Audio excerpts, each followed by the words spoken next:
এইটো এতিয়া কংগ্ৰেছৰ আচল ৰূপটো ভিতৰুৱা ৰূপ এইটো আছিলে।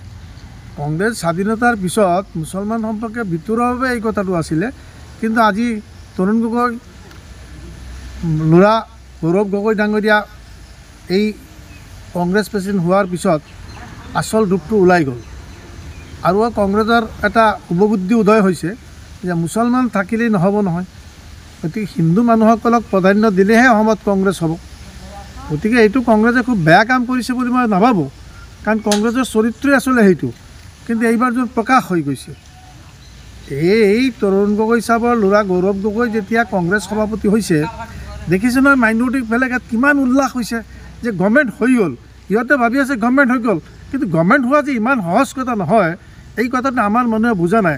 আৰু ৰাজীৱ ভৱনত এই কামটো যিয়ে কৰিছে তাকো মই ধন্যবাদ জনাওঁ।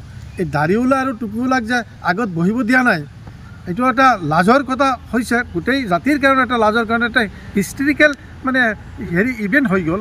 আজি এই কথাটো একেবাৰে গোটেই ইণ্ডিয়াত প্ৰচাৰ হৈছে, অসমতো হৈছেই, গোটেই ইণ্ডিয়াত হৈছে। আৰু মুছলমানৰ এটা লাজ লজ্জা থাকিব লাগে যে কংগ্ৰেছে আমাক বিচৰা নাই আৰু কংগ্ৰেছে আমাক বিচাৰি লাভ নাই। কংগ্ৰেছে আমাক মাত্ৰ 20টা বা 22টাহে পাব, আমাক বিচাৰিলে কংগ্ৰেছে 20-22টা পাব।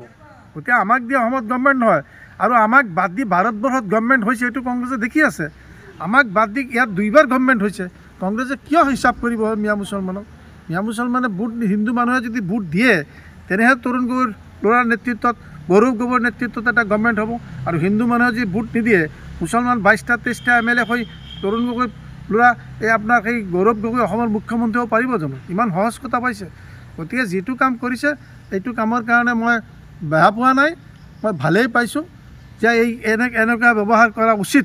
আমাৰ মানুহক ৰাতি 2টালৈ কেনেকৈ বহি থাকে, গৌৰৱ গগৈৰ কাৰণে অপেক্ষা কৰি থাকে, তাৰ প্ৰতি উত্তৰটো দি দিলে ৰাজীৱ ভৱনত। এইটো কথাতে আপোনাৰ ধৰ্মীয় সংখ্যালঘু মানুহ অপমান হোৱা নাই নেকি? অপমান হৈছে। অপমান হ'লে সেইটো মুছলমানে অপমান বুলি গ্ৰহণ কৰিব নেকি? সেইটো মুছলমানে অপমান বুলি নাভাবিব নেকি? সেইটো আকৌ ক'ব যে এইটো কৰিছে, এইটো আমাৰ ভোটৰ কাৰণে কৰিছে। সিহঁতে বুজাব নহয় মানুহবিলাকক, সেইটো বুজাব। যেনেকৈ হেমন্ত বিশ্ব শৰ্মা 2এটা গালাগালিজ পাৰিলেও আমাক মিয়াক বেয়া পামেই, মুছলমানক মই বেয়া পাওঁৱেই, মুছলমান পাওঁৱেই, ইছলামকো কাটাল কৰ দেগা, এইটো কোৱাৰ পিছত কি আমাৰ মানুহ বিজেপিত নাই নেকি?